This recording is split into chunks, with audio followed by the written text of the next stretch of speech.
वर्तमान समय weather update कौन अच्छी सर? नहीं ओडिशा आड़ को पूर्व दिगरू किसी पवन आसूची जोटा कि विंड स्पीड बहुत कम रोची ता प्रभाव रे किसी ना किसी अल्प जलवासी उपकूल पार्ट रे दक्षिण उपकूल हो बा दक्षिण ओडिशा आउ ये उपकूल रिजन रे कां भां कोठी लाइट रेनफॉल हमार संभावना रोची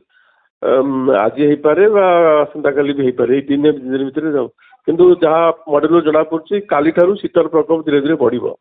शीत अल्प अल्प रोचे टेम्परेचर धीरे धीरे कमिला शीतर प्रकोप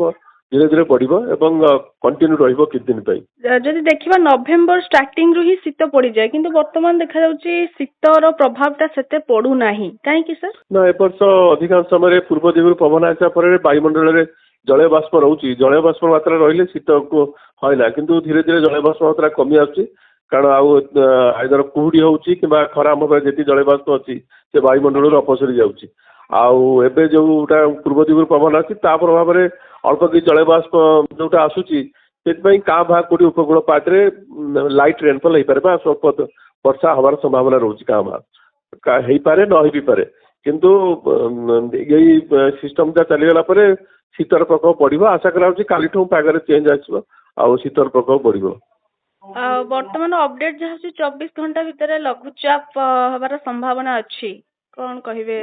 से आम ओडिशा पे प्रभाव नथिबो सी आपनकर तमिलनाडु उपकूल प्रभाव हो पारे से प्रभाव सिस्टम फल ही आम आड़ को पूर्व दिगु पवन आसाला जहाँफल कि आशा कर आज काली कोटी काँ भा अल्प वर्षा हो पारे जदि बा काँ भा वर्षा हुए ओडिशा परे केते प्रभाव पड़िबो वर्षार परिमाण केते कोन प्रभाव पड़िबो? ना वर्षा बहुत लाइट रेनफॉल 5 मिलिमीटर कोटी